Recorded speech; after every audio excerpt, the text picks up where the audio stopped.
So if I was to go back and restart my business now in 2025 and start it all from scratch, here are 3 things that I probably would have done differently than what I would have done when I originally started.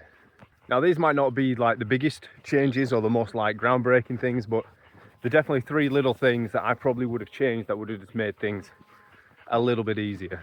And first of all, the thing I probably would, one of the things I would change would be being a little bit more selective with the dogs that I originally took on. Because obviously I fell into this, quite a few, everyone falls into this.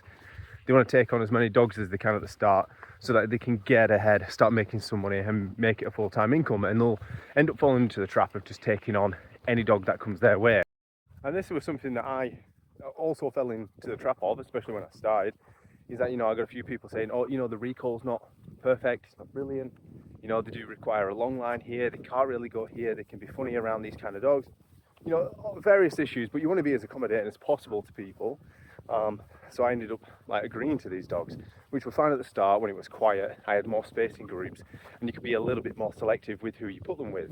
And when you're managing just one long line, and then you've got 2 other dogs, it's not that bad. It's manageable, and you've got time to work with these kind of dogs. Do a bit more time, a bit more training, a little bit more engagement work with them, which I try to do with every single dog that we've got. But sometimes dogs can be a little bit more challenging than others, and they don't grasp it as quick. And occasionally you'll find if you only have this dog once or twice a week, and then the rest of their time, the other 5 to 6 days that they are out with their their actual owners, and that work isn't being replicated on their end, then you'll find that they'll quickly fall out to it, and all the work that you're putting in could end up coming into absolutely nothing, which is a shame, but it's definitely the reality of the situation. So, like I say, when you take on these kind of dogs, a little bit of recall issues, require long line, certain things that might need, the training's just not there, lead manners are poor, things like this. It's all right when you're a little bit quiet, but as you get busier and you wind up with a group and you're going out with sort of 5 to 6 dogs at a time, you've got one that requires a long line, one that recall can be a little bit funny, so you're not sure to let them off with the others and things like this. It becomes a little bit more stressful, becomes a little bit more challenging. So what I would have done going back is I would spend a little bit more time, be very more selective. I know everybody wants to be accommodating to as many people as possible and help as many dogs as possible, but sometimes that's just not the reality of the situation, and it can make your walks a little bit more difficult, challenging and stressful, which isn't why we do the job. So yeah, one of the things I would change is I would be a little bit more selective. I would make sure the dog had a lot more training, and they displayed a lot more training on their actual walks than I originally did. And this might be fine for some people within the business if they utilise dog pens or private places that are fenced and secure, stuff like that, where they can sort of just let them roam free without any issues, stuff like that. But when you're sort of here in the malls where there's definitely live animals and there's things to do, I would have looked to more solid training within the dogs, just to make these kind of walks a little bit more stress-free. The next thing that I would have done is, it's very small, very simple, is I would keep my working area a little bit smaller than what I did. I used to, outside of the 2 main villages where I operate out of, there's a couple of them that are, a little bit of a drive either way, not too far. But yeah, I like having to drive to them when traffic hits. It can easily add half an hour onto the day. And so I would just keep your working area as small as possible and keep pickups as close as possible to maximise the time you've got on the water with the dogs, and you're not travelling around too much, and try and streamline everything. You don't want to be travelling too far all the time to pick up different dogs, driving half an hour there, half an hour here, it's a waste of time.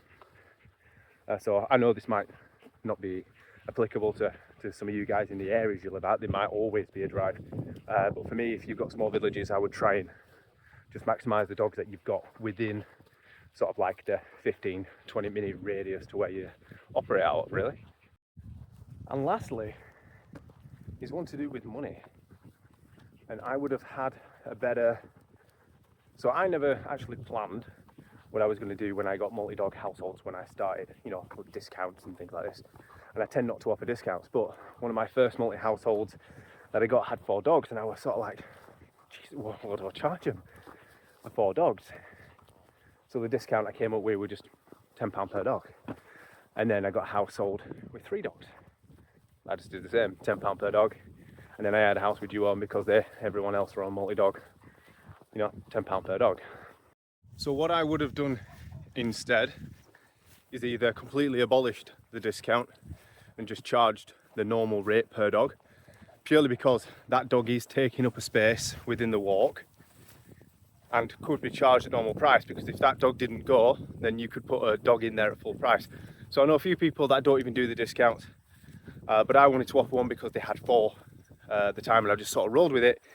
But like I say, what I would have done different is either abolish the discount completely, the dog pays full price if they want the dog to go, but then you could argue the fact that they're getting a discount purely because, you know, they can share a space, they can share a big crate, depending on the size of the dogs, obviously. You know, you don't have to travel to pick up another one. You're saving a lot of travel time. Like, there were 4 from one house, you know, no traveling between dogs. So, you know, a discount in my eyes did seem fair. Looking back, like I said, I would have structured it slightly different.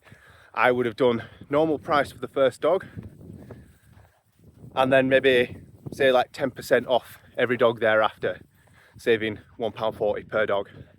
So, like, you know, like £4.20 in total. So they are getting a little bit of a discount, but it's not too much of a hit on my end.